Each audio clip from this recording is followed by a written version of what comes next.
Professor Pisanti, sempre una curiosità per gli amici a casa, perché anche questo fa confusione.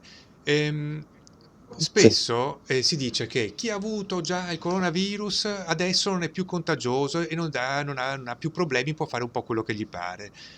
Come funziona per coloro che l'hanno già avuto? Possono comunque contagiare un amico che vanno a trovare? Allora, guardi, le dico questo, noi abbiamo dimostrato, perché eh, a Vo noi abbiamo trovato 160 persone che erano positive agli Sì, anticorpi, va bene?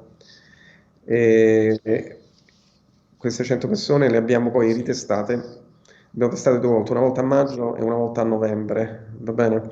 Allora, la buona notizia è che nessuno di questi si è infettato, bene, va bene? La seconda buona notizia è che tutti quanti gli anticorpi ce l'hanno benissimo. ancora, quindi queste sono tutte persone che si sono infettate a febbraio, quindi durano perlomeno Non 9 mesi gli male, anticorpi e questa è molto, molto. una fantastica notizia. Poi, l'altro aspetto interessante è che una quindicina di queste persone, di queste Sì, 160 persone, quindi praticamente il 10%, ha riportato di avere avuto contatti con persone che si sì, sono ammalate oppure condivideva l'appartamento con persone che si sono sì, ammalate. Va bene?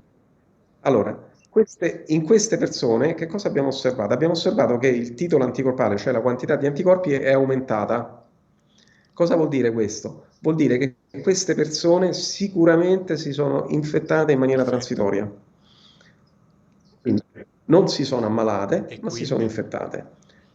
Quindi, e quindi potenzialmente in grado anche loro di Questo devono trasmettere. saperlo tutti, cioè che non è che uno che si è già ammalato non può Potenzi- ritrasmetterlo. Guardi, una persona che sia ammalata, a nostro avviso, diventa per un periodo transitorio, Sì, breve, non sappiamo ancora quanto, come fosse un portatore sano.